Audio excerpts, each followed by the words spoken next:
Boo, everybody, and welcome back to the HabWrap. I'm your host, Harry Rice. You are listening to the friendliest and funniest source for anything and everything Montreal Canadiens. The Habs, first game of a back-to-back, they played quite well, if you ask me. Montreal, they had a Monday Night Prime game tonight. We were only on Amazon Prime for the English-speaking audience. The French-speaking audience would also get the game on RDS. It was a game played against the Vancouver Canucks, and a game that would be looking like a bit of a trap game early on, but quickly, not really quickly, but you get what I mean, quickly would get out of hand in a good way for the Montreal Canadiens. We're going to talk about that, of course. Habs rebounded for the most part from the game against the Red Wings. Unfortunately, the lone bright spot of that game really was the only bad thing tonight. One of the only two bad things tonight. Let's talk about it. However, firstly, we got to get into the lines, because obviously without lines, you can't play a hockey game. The opening lines for the Canadiens were Caulfield, Suzuki, Texier, Slafkovsky, Kapanen, Demidov, Bolduc, Danault, Gallagher, and Blais, Veleno, Beck up front. On the blue line, it's Matheson, Dobson, Hudson, Carrier, and Xhekaj. So again, the exact same lines as last game against Detroit. On the in terms of the goaltending, Jakub Dobeš, surprisingly, he gets the start, and Jacob Fowler will back him up, Monty being given the night off. I honestly would have thought that they would have given the game to either Monty or Fowler, and then go the other one tomorrow against Washington. I do think that this game ultimately just proves, Jakub Dobeš needs to go down to the AHL. He is not it. So, for the Canadiens. The Canucks now, their opening lineups were DeBrusk, Elias Pettersson, and Carlson, Garland, Kempf, Besser, Ogren, Sasson, O'Connor, and Kane, Ratty, Hoglander. On the blue line, you'd have Willander, Hornak, Joseph, that is a P.O., not Mathieu, and Myers, that is Tyler, not Philippe. Marcus Pettersson with Mancini, and Nikita Tolopilo gets the start net for the Canucks, just his 5th career NHL game, and Kevin Lankinen backs him up. The reason Tolopilo starts tonight instead of either Lankinen or Demko is that Dasher Demko is hurt, and he might be done for the entire year. There was a thing that I saw on Twitter from a reporter that asked, I believe it was, I forget if it was the coach or just an insider for the Canucks, mentioned that there is a possibility Dasher Demko is shut down for the year. It's not a guarantee, but it is a possibility, so that sucks. And before the game, what doesn't suck, well, depending on how you see things, Josh Anderson might be able to play tomorrow against Washington. He is out tonight, might be able to play tomorrow, though. So, for the Canadiens, a little bit of good news. Of course, also good news is that we know Evans and Newhook and Laine and Doc, they're all going to be coming back relatively soon. They all should be back by the time of the Olympic break next month. So, which I believe is exactly a month from today, actually. I believe is when the Olympics start. When I'm recording this, the 12th. It's probably going to go out at like 12:04 on the Tuesday, because that would happen. But I'm looking forward to the Olympics. I'm hoping that they end up being good. Let's get into the game, because this is a pretty fun game to talk about. So, on the Canucks end, actually, as well, sorry, before we get into it, it's my first note. Zeev Buium is a healthy scratch. He started off red hot with, I think it was 3 points in his first 2 games. He's had 1 point in the, I believe, 15 games since the trade, of course, for Quinn Hughes. He's a scratch tonight, which is very surprising. You would think a good team like Montreal, you would want him in the lineup to see what he can do against a good team, and scratch him against like San Jose or Chicago. Really, hey, we don't trust you against these teams. But Zeev Buium's a healthy scratch. That Quinn Hughes trade is already looking like a huge runaway for Minnesota. Oliver Kapanen has a good chance off of a rush. There's a shot just squeezed by Tolopilo. Bolduc has near break, but a really good stick check by Mancini breaks that up. Bolduc has a good hit. Arber then has a good hit on a one-on-one. Habs then get called for an icing about 4 minutes in. The refs don't realize, no, about 2.5 actually in. The refs don't realize just how fast Beck can be yet. So they end up calling the icing. Habs fans immediately boo because it did look like Beck was going to get there first. He just barely caught up by the end of that race. But yeah, if he's a 5-6 year veteran in the NHL, they probably don't call that. They let the race go because they know that Beck can be speedy. But because he's a rookie, they probably haven't seen him all that much. They don't realize that he can be that fast. And honestly, I didn't either. So yeah, sucks that it got called, but it's not one of those where you can say that they're biased against Montreal. They just didn't realize in the moment how fast that player is, or probably who that player is specifically. Hudson has a good pinch to almost set up Suzuki. Just can't get there fast enough. I don't think he thought Hudson was going to get to the puck. Dobesh has a good save on a Besser one-timer. Matheson, after the whistle, he shoves a little bit with David Kempf. That wouldn't last the whole game. That was a one interaction thing. Deneau's line with some good pressure. Goulet has a shot, but that doesn't get through. Canucks then try to press, but a Xhekaj steal. He looks good. He gets some wheels. There's a long shot held by Tolopalo, though. There's a second line press. Demidov is given some space down the middle. The shot. There's a rebound. A wide open net for Kapanen, and the shot is stopped with the stick of Tolopalo. Despite the amount of goals he allowed tonight, Tolopalo looks legit. This kid, who I believe went completely undrafted, by the way, signed, I think, in March of 2023 with the Canucks. I don't know where the hell they found him, how they scouted him, but the kid looks good. For the most part tonight, I thought he played a very solid game. And given he has, I believe before tonight, like a 9-10 save percentage, something like that,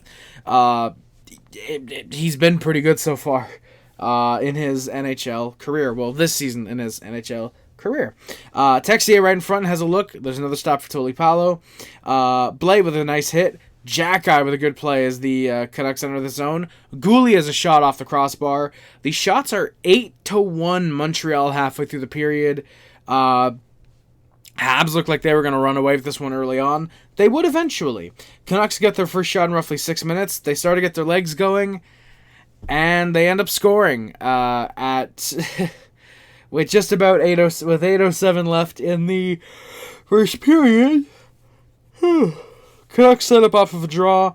There's a shot. It goes off Dobesh's glove, and Elias Pettersson buries the rebound for the 1-0 Canucks lead with 8 minutes left.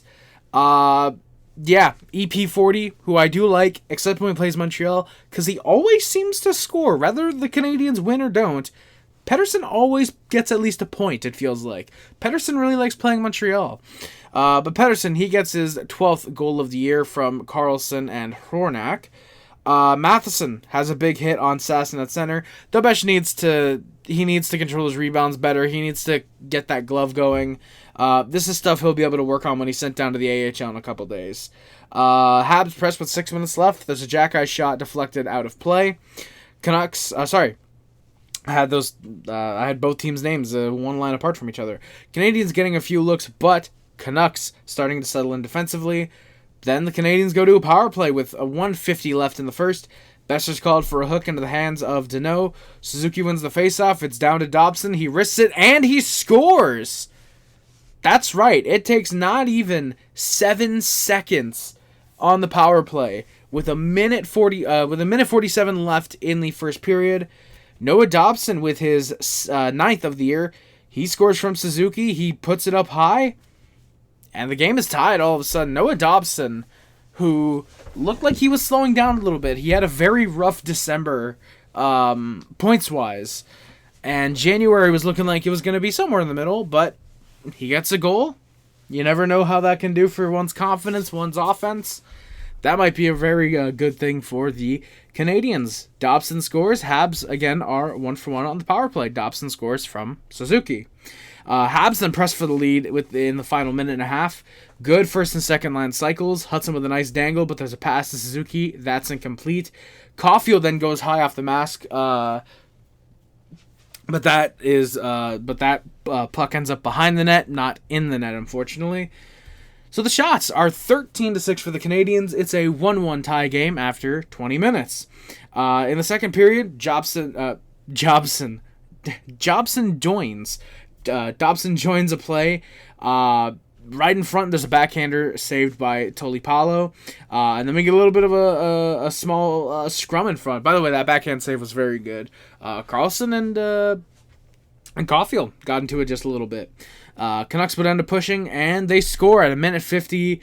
Dobesh gives up another rebound. Xhekaj from the boards passes the puck. He's trying to get it out, and it's just picked off at the line.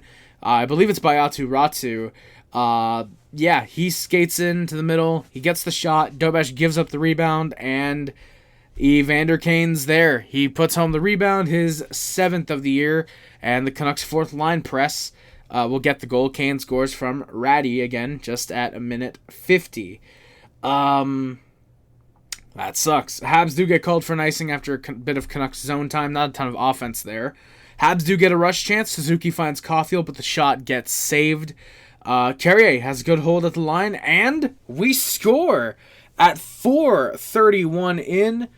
Alex Carrier, a nice shot off of a block. He was left wide open down Main Street.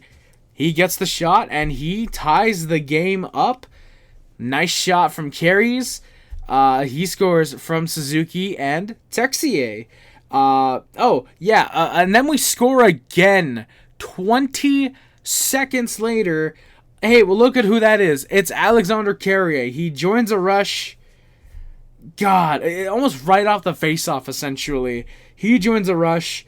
Demidov from the zone gets it to Slafkovsky, from neutral, I should say, gets it to Slafkovsky, who skates in. Carrier's up there with him. Slav just passes in front, and Carrier puts it home. 2-goal game for Alexander Carrier. He technically quadruples his, triples his goal total. Comes into the night with 1, finishes the night with 3. It's probably technically double, but you get what I mean. He triples his goal total in 20 seconds. Carrier, just love to see that. A little bit of offense from him. He had a good game tonight. He scores from Slafkovsky and Demidov. So Slafkovsky, he reaches 20 assists on the night. Spoiler alert, he's not done. And then on the ensuing play, as they're getting set back up, you cannot hear Michel Lacroix making the goal announcement. The Bell Center is that loud. You can barely hear him. Absolutely phenomenal atmosphere for the Montreal Canadiens fan base. You love to see it, especially in the world's best arena like the Bell Center. Danault gets a good look entering the zone, but Tolipalo makes the save. There's a 2-on-1 for the Canucks. Pettersson was never even considering the pass. Takes a shot. Dobesh with a good pad save. Habs getting a bit of momentum. There's a top-line chance. Texier is found in the slot, but it's just not on his backhand side. He ends up looking for Caulfield. Canucks eventually ice one. The Habs end up keeping that Canucks line out for 2 minutes. I think they showed Marcus Pettersson was out for almost 2:45 exactly. Insane that the Canadiens couldn't score there. Slaf and Demi can't find an open man. That's when it's cleared and they all get the line change in. Canucks do look to press, and they would eventually score. Max Sasson with his 9th of the year at 9:42, almost exactly halfway through the game. Yeah, I said it was Drew O'Connor, but I guess it was Max Sasson who puts it home. Jack ends up losing a stick. He ends up bumping into Caden Gooley, which really sucks. That takes both of them out of the play. And O'Connor just is able to set it up for Max Sasson on the cross crease, and he scores. So unfortunately, that Xhekaj Gooley line ends up a -3 tonight, which is... that's rough. Yeah, Arber Xhekaj unfortunately didn't have a good game tonight. He actually would end up getting benched a little bit after this goal. There's one more note I have for Xhekaj, and then he'd end up getting benched. Thankfully, it wasn't the whole game, but it was only for about 10, 11 minutes of game time, which for Xhekaj, I mean, that's only usually 2-3 shifts anyway, so he really wasn't benched for all that long. But, yeah, Marty, I think, has to stop with benching Xhekaj so much. You see the mistakes that Carrier was making early in the season. You see bullshit Matheson does feels like once every game. Surprisingly tonight he didn't actually have any really bad giveaways or anything like that. Matheson had a good game, I thought.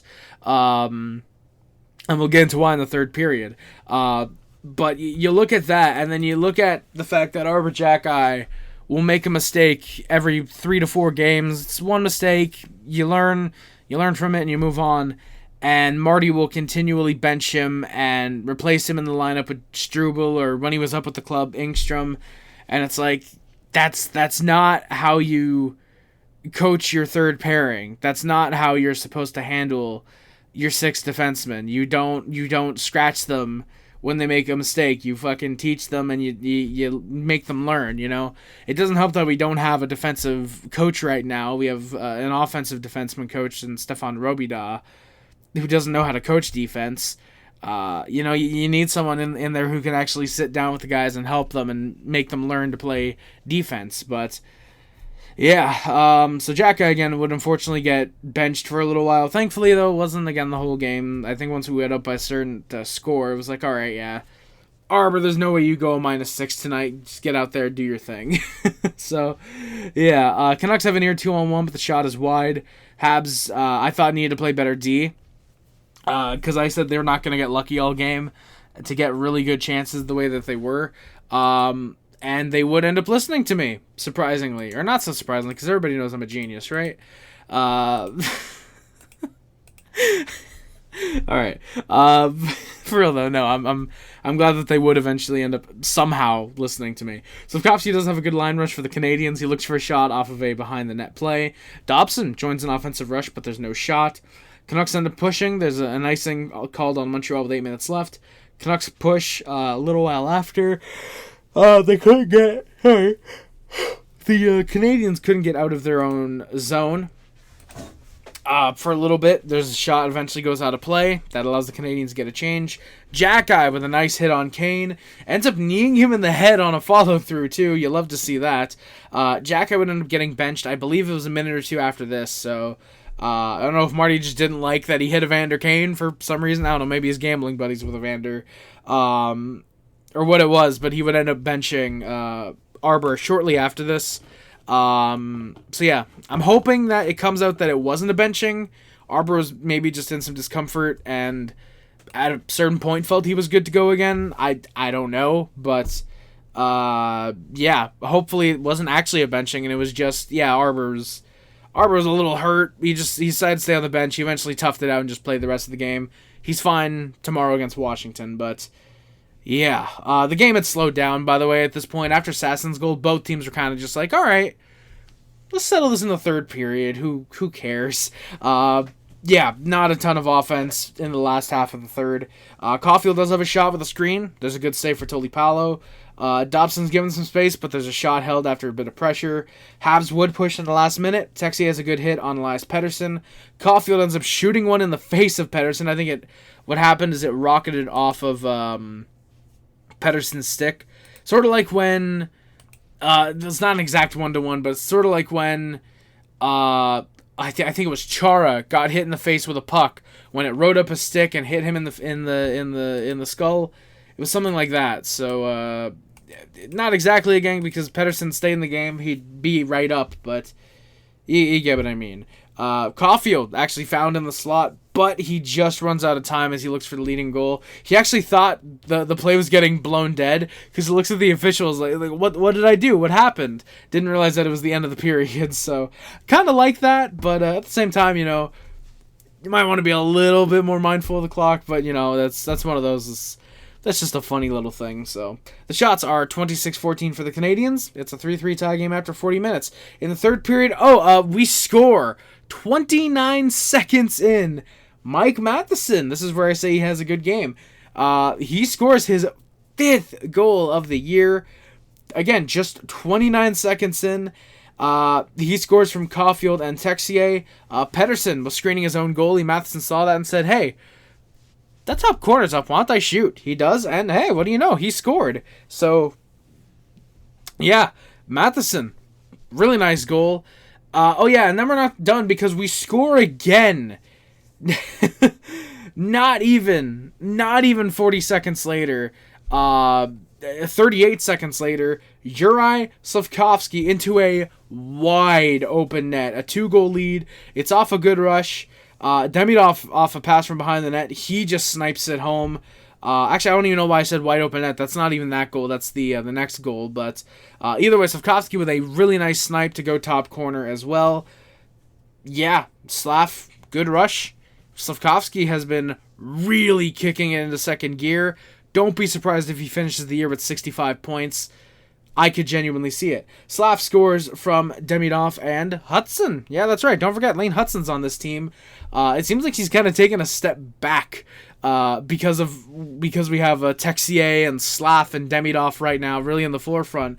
Feels like Hudson's trying to be like, hey, I'm here too. And it's like, hey, don't worry, Lane. 10 games from now, we'll go back to praising you, everything you do. Praising everything you do, buddy. Don't worry. Habs then look to make it 6-3. Gallagher on a poke, but Palantalo makes the pad save. The Ole chants were in full force. 3 minutes into the third, up by 2. I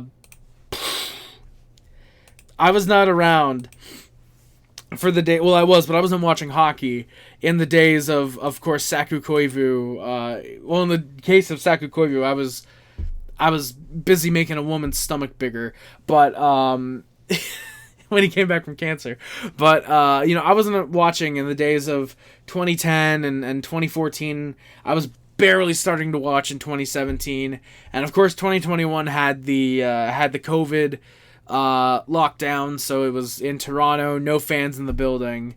So I've not really gotten to appreciate a Canadian season where they've genuinely played well. They look like a potential winner.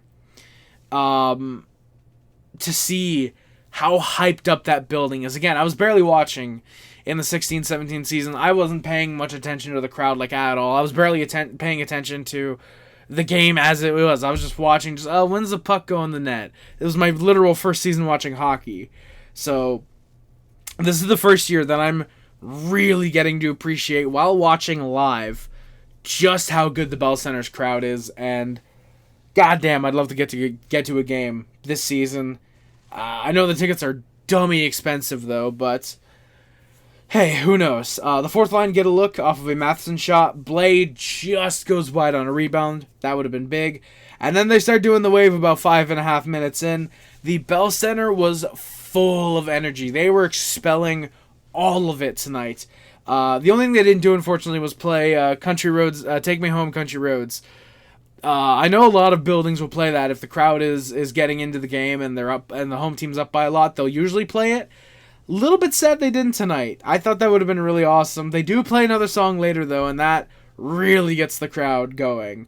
Slav on a rush. There's a shot off a poke. Kapanen gets it, and probably the best save of the night for Tolo Palo.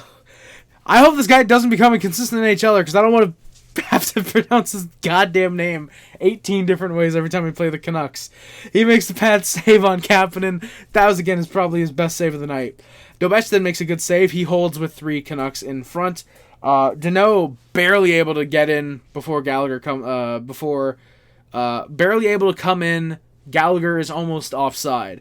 There's a good dangle, but the backhand does get saved. Suzuki with sort of a poke, I believe it was. I don't think I might have been losing the puck for the Canucks, but I believe it's Suzuki strip all the way down into the Canucks zone. He does get it first. He finds Hudson, who goes to Caulfield at the line. There's a wrister held, and no one's in front. However, second line comes out. There's a puck battle at neutral run by the Canadiens. Again, they get on the rush. They love doing that, and we score 6:05 in. Oliver Kapanen with his 16th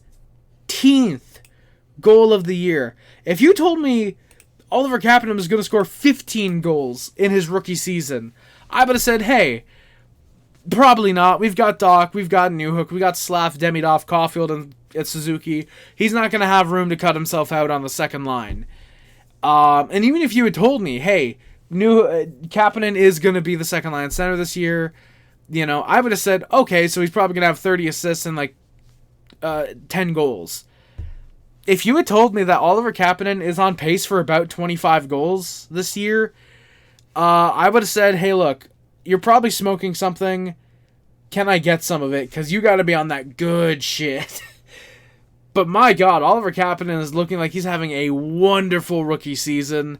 Completely get why he was drafted. I believe he was a second-round draft pick.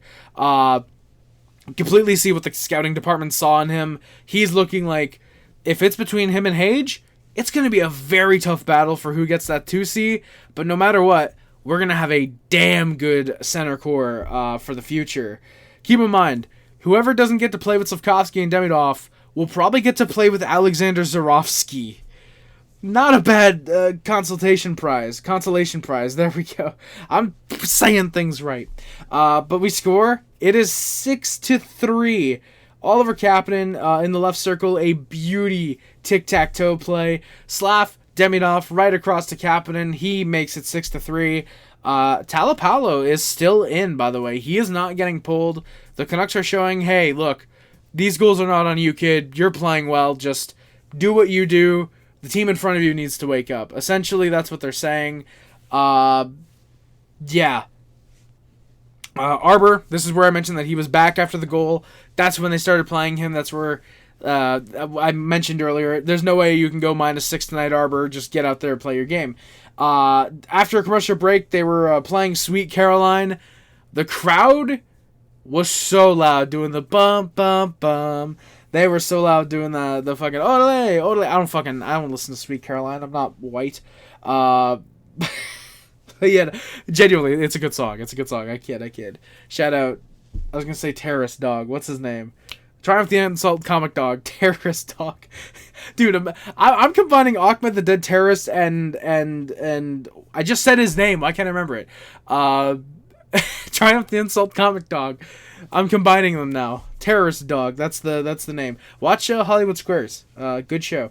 Habs playing some good D. This is getting unhinged. My God. Habs playing very good D in their own zone to stop the Canucks from getting anything. And then they go to the penalty kill. Carey is called for a cross check on Liam Ogren. That's about halfway through the third period. Garland has a good shake off Matheson. He gets it right up for DeBrusk, but the shot gets held. There's a good clear for Texier. Just a little dump in before a change at neutral. That's off. That's off a good poke while the Canucks try to set up. Kapanen then clears off a board battle. Puck battle along the boards, I should say. There's a late shot sent out of play. The Canadiens are 1-for-1 on the penalty kill tonight. Habs with a good play in the zone. They were just fine killing off the rest of the time at this point. Deneau's line with a little bit of pressure. Gallagher looks for him, but he just won't get that. Xhekaj with another big hit on Ogren on the boards. I don't think I mentioned the first one, but Xhekaj had a couple hits on Ogren tonight, and he was beating him up like he owed his dick money, or Ogren owed his dick money, or something like that. Hoglander gets a near break for the shots off the post. Dobson and Xhekaj, good job defending out there while the Canucks were pressuring. Dobesh comes way out to play a puck on Hoglander. The rebound goes to Ratty, who goes to pass to Kane with the wide open net. Dobson with a really good job clearing that out right in front. And then there's a penalty kill off of a board play, or a puck battle along the boards. I don't know why I keep saying board play. The two are kind of interchangeable, I feel like, but I like saying puck battle along the boards, because it doesn't need to be a puck battle along the board specifically. A puck battle can happen a multitude of places. But they go to the penalty kill off of a puck battle along the boards. Dobson is called to for a hook on Hoglander. So Hoglander's involved in the late stages of the game. Canadiens just got to kill this off. We'll see if they can. EP40 has a hard slapper at the line. That trickles. Matheson saves the goal. Would have only made it 6-4 with 2 minutes left, but, you know, you still like to see the team playing defense and not giving up on that late in the game. That's how you go from a 6-3 game to a 6-6 game very, very quickly. There's a good control for the Canucks, but that was brief. Veleno kills some time. Pettersson has a wrister at the line. There's no screens. Dobesh is able to see it, and he holds. Habs kill it. 2 for 2 in the penalty kill tonight. That's going to bump their numbers up just a little bit. That's always good. Habs do press at the last second. Deneau finds Veleno in the slot. The backhander does get saved. Kapanen on a wrap buries it, but that's right after the final whistle. The Habs fans didn't even start cheering for the goal because they knew it was after the whistle, but that would have been cool if that counted. Kapanen deserved another tonight. I thought he played very well. Either way, Canadiens would win. It's not like that goal at the last second would have tied it and the Canadiens lose because of it. No, they would have won by 4. Instead, they only win by 3. Such a shame. The final shots, 41-23 for the Vancouver Canucks. A dominating game for the Canadiens, especially in that third period. Canadiens really outbattled the Canucks in that first period. The Canucks got lucky. Second period, just Arber Xhekaj and Jakub Dobeš. And then the third period, once it was 5-3, in my opinion, to me at least, once it was 5-3, there was no doubt Vancouver was done. When it was 6-3, it's like, all right, yeah, you can go out, just have fun now at this point. Again, final score is 6-3. The Canadiens get a big win in the first half of a back-to-back. Canadiens, again, they played a good game. I think there's a couple parts they could have cleaned up. I really hope that Xhekaj isn't scratched tomorrow for Struble. I want Marty to show confidence in Arber Xhekaj. Give him another game. Say, hey, look, Arber, last game, that sucked, obviously. Put that behind you. Go out, play a game. Play a game way against Detroit. Play the game the way you played against Detroit. Don't worry about it, you know? And then if he pulls what he did tonight again against Washington, unfortunately, I think you would have to bench him. Because one game, it's like, okay, that was a fluke. That sucked. 2 in a row, that's a little bit of a habit. So I do think you should give him the game against Washington. But with how good Washington is, I mean, either way, can you really risk putting in Jaden Struble? Can you really? Because I don't think you can. Washington, I mean, even though they're in the second wildcard spot, they're only 4-5-1 in the last 10. It's still Alex Ovechkin, you know? And by the way, I should say, I believe, if I heard correctly on the broadcast, it has already been confirmed Samuel Montembeault will start tomorrow for the Canadiens. So, obviously, you would like to see Jacob Fowler in one of these 2 games. But, with the way he's played recently, I think he deserves to have a back-to-back off. He'll probably play Thursday, I would imagine. You would think. But we shall see. Regardless, that is going to do it for the actual game. We're going to get into the stats now. And then we're going to work our way on out of here because I've got some stuff to watch. Fear Factor, Hollywood Squares. Me and my best friend are finishing the first season of Jackass. Which I know you guys might be thinking, if you've known me for a while, Harry, you like Jackass so much. Are you rewatching the show? No, it's my first time watching the show. I've loved the movie since I was a kid. Never watched the show for some reason. And then we've also got Jackass Presents Bad Grandpa, which I've also never seen before. So we're going to be watching those. It's going to be a very fun Johnny Knoxville night for me. If he's on Hollywood Squares, I'm gonna flip my shit probably. But regardless, let's get into the stats. Let's get into the outro afterwards, and let's go enjoy the night. So, Nick Suzuki, of course, leads the Canadiens with 14 goals and 36 assists for 50 points. That's right, he leads the Canadiens, the first Canadian to 50 points this year. And spoiler, I don't think he'll be the last. Lane Hudson, he has 8 goals, 37 assists for 45 points. He leads the Canadiens' blue line. Cole Caulfield has 21 goals, 22 assists this year for 43 points. His goal scoring has slowed down just a wee bit. You hope to see him pick it back up very, very soon. Ivan Demidov with 10 goals, 29 assists for 39 points. Juraj Slafkovsky, 17 goals, 21 assists for 38 points. He has 5 points in his last 3. Noah Dobson stops a 2-game pointless drought. He has 9 goals and 20 assists for 29 points. Oliver Kapanen, he's got 16 goals, 11 assists for 27 points, and 4 of those goals have come in his last 5 games. He is getting the hot hand going his way right now. Mike Matheson, he's got 5 goals and 16 assists for 21 points. Zach Bolduc with 10 goals and 7 assists for 17 points. He is also on a 9-game pointless drought. That sucks. Alex Texier, though, the exact opposite of a pointless drought. He's got 7 goals and 9 assists for 16 points in his tenure with the Canadiens so far, along with 8 of those points in his last 4 games. Insane. Brendan Gallagher and Alexander Texier each have 3 goals and 11 assists for 14 points. Josh Anderson, who is unfortunately hurt, 9 goals, 4 assists for 13 points. Alex Newhook, who is also unfortunately hurt, with 6 goals, 6 assists for 12 points. Jake Evans, who is also unfortunately still hurt, with 5 goals and 5 assists for 10 points. And Kirby Dach, who is unfortunately still hurt, with 5 goals and 2 assists for 7 points. Jaden Struble, who was a healthy scratch with 6 assists. Sammy Blais with 2 goals, 3 assists for 5 points. Joe Veleno with 2 goals, 2 assists for 4 points. Phil Deneau, in his tenure with the Canadiens so far, has 3 assists. Caden Gooley and Arber Xhekaj each with a goal and an assist. Arber Xhekaj also rocking a 14-game pointless drought. He was a -3 tonight. I also do want to say, though, his first minus game since January 3rd. He's had a +1. He's had, I believe, 2 +1 games, a +2 game, and a 0 game. That was the last game against Detroit, where he and Gooley were the only guys that, again, played well. The only reason they weren't a plus is because the Canadiens didn't score, really. I get they have to score when they're on the ice, but you get what I mean. They played that well. They should have had a plus somewhere. Owen Beck has a goal. He's on a 7-game pointless drought.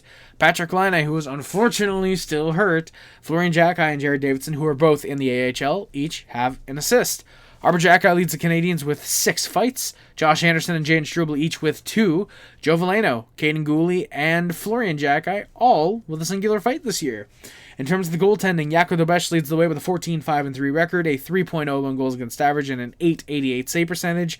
Samuel Montembeault with an 8-6-1 record, a 3.39 goals against average, and an .869 save percentage. Very nice. And Jacob Fowler, easily the Canadiens' best goaltender right now, with a 4-3-2 record, a 2.46 goals against average, and a .908 save percentage.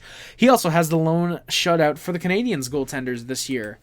And that'll do it for this episode of the HabWrap. Thank you all so much for watching. Please do not forget to like, comment, and subscribe if you're on YouTube. Hit the follow button if you're on Spotify, Amazon, wherever you might be listening to this. And also, don't forget to share the podcast with anybody who you think might enjoy listening, such as a fellow Canadiens fan, a hockey fan who's just looking for a Canadiens podcast, or someone who you think might enjoy listening to some fat kid from Quebec talk about the Montreal Canadiens for half an hour after every game. That is going to do it for this episode of the HabWrap. Again, thank you all so much for watching. My name's Harry Rice, and always remember, no matter how good we are like last year, how great we are like this year, or how phenomenal we'll be in the future, go Habs go, Allez Montreal, and say it with me, everybody, c'est la boue!